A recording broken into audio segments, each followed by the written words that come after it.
All right, let's tackle one of the biggest, most common debates in all of investing. It's a classic dilemma.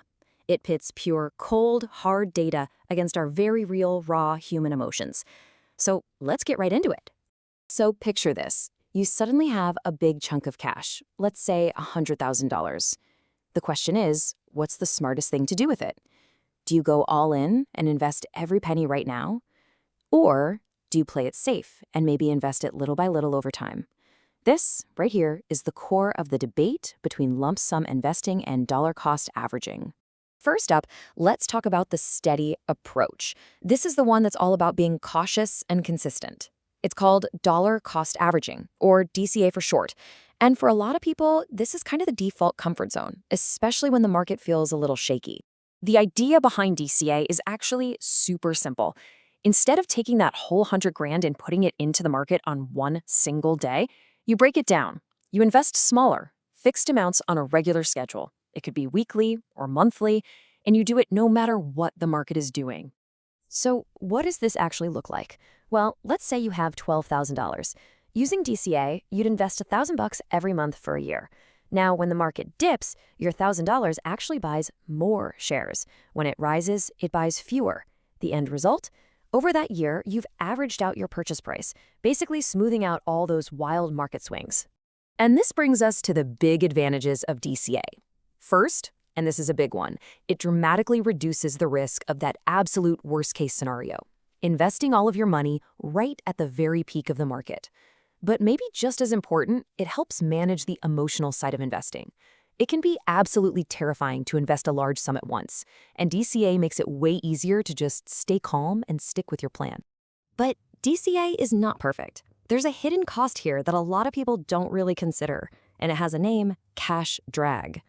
So here's the crucial point. While you're slowly feeding that money into the market, that big chunk of it that's still sitting on the sidelines as cash, it's losing value. Inflation is just quietly eating away at its buying power. That is the real cost of waiting. Now let's flip the coin and look at the other side of this argument: lump sum investing, or LSI. This is the strategy that's built on a totally different principle: getting your money working for you as soon as humanly possible. LSI is, well, it's exactly what it sounds like. You take that entire $100,000 and you invest all of it. On day one. No waiting around, no drip feeding. You're fully in the market from the get-go, maximizing your time in the market.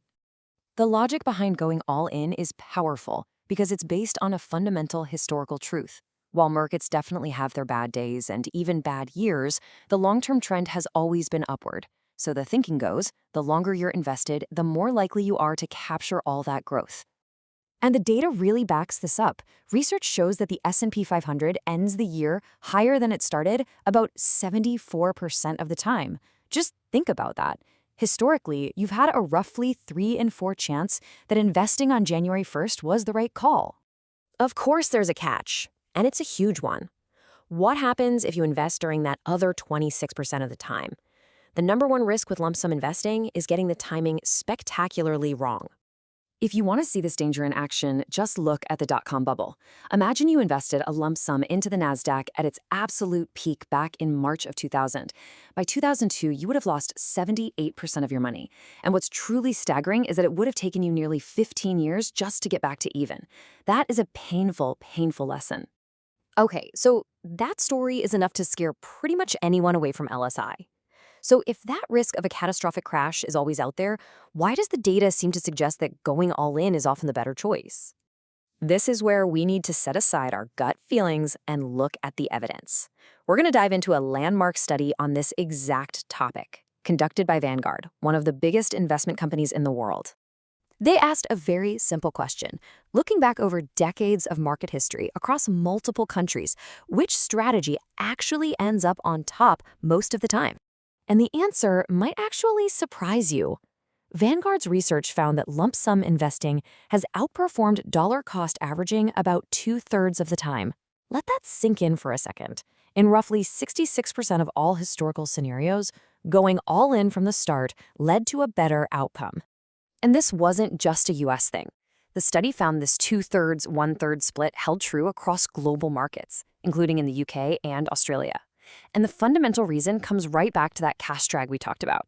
In most cases, the cost of keeping money on the sidelines was just greater than the benefit of potentially missing a downturn. But what about a total disaster? Let's take the 2008 financial crisis. If you invested a lump sum right before that crash, you would have seen a terrifying 40% drop almost immediately. The DCA investor would have felt like a genius. But here's the crucial twist. The LSI investor, despite all that pain, had more money in the market to capture the powerful recovery that followed. Over the next decade, their portfolio not only recovered but, thanks to compounding, ended up significantly outperforming the slower DCA strategy. So the data seems to point in one clear direction. But investing isn't just about spreadsheets and historical data. It's also about what you can live with. So let's bring this back and talk about what it means for you. Ultimately, this is the trade-off you're facing. Lump sum investing offers a higher probability of better returns, but it comes with a much higher upfront risk. Dollar cost averaging gives you lower upfront risk and more peace of mind, but it comes at the likely cost of lower long-term returns. Your decision really comes down to a few key questions. How well do you sleep at night when markets are volatile? How long is your investment time horizon? And honestly, how do you feel about the market right now? If you're a long-term investor who can stomach the drops, the data supports LSI. But if the thought of a 40% loss makes you want to panic sell, then DCA is the smarter choice because it's the one you'll actually stick with. And this really is the bottom line. The math and the historical data suggest one path is more likely to succeed. But the best investment plan is the one that you can actually follow through on. And your personal comfort plays a massive role in that. So knowing the data, understanding the trade-offs, and being truly honest with yourself about your own tolerance for risk, which strategy is the right one for you? The answer is